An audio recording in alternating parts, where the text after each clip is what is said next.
మరొక breaking news చూస్తున్నాం. భారత రెజ్లింగ్ సమాఖ్య కొత్త అధ్యక్షుడిగా సంజయ్ సింగ్ ఎన్నికవడంతో రెజ్లింగ్లో మరోసారి కలకలం మొదలైంది. ఈ ఫలితాలపై అసంతృప్తి వ్యక్తం చేస్తూ ఇప్పటికే రెజ్లర్ సాక్షి మాలిక్ రిటైర్మెంట్ ప్రకటించగా తాజాగా మరో దిగ్గజ రెజ్లర్ బజరంగ్ పూనియా సంచలన నిర్ణయం తీసుకున్నాడు. పద్మశ్రీ పురస్కారాన్ని వెనక్కి ఇస్తున్నట్లు సోషల్ మీడియా వేదికగా అతను ప్రకటించారు.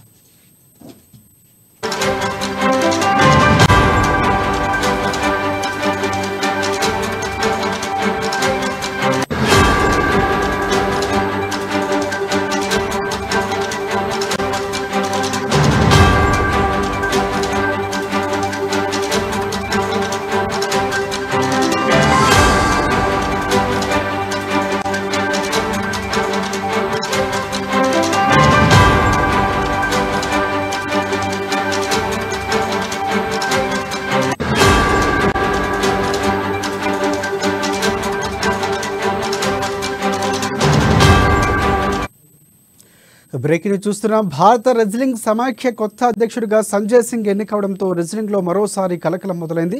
ఈ ఫలితాలపై అసంతృప్తి వ్యక్తం చేస్తూ ఇప్పటికే రెజ్లర్ సాక్షి మాలిక్ రిటైర్మెంట్ ప్రకటించగా తాజాగా మరో దిగ్గజ రెజ్లర్ బజరంగ్ పూనియా సంచలన నిర్ణయం తీసుకున్నాడు.